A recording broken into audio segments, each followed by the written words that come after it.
बेटी तोहर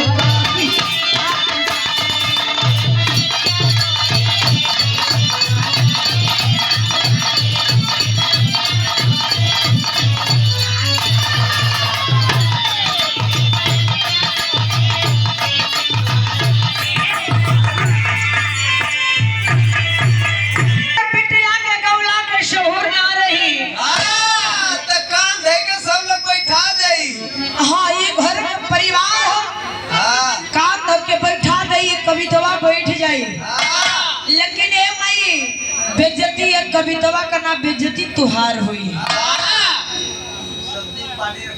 सब दिन ये बिटिया का 30 दिन गवैलू, आज भी आके बिटिया के सभा नीचे नैया के पार लगावा। ओ हरियाणा में बढ़िया बजत रहल भाई, कैसन करत हो बाबू? हां यारो बजी भीतर मार ना हेलो, लेकिन हमारे बंदना का लाइन चेंज हो गई मास्टर। सब पुकारे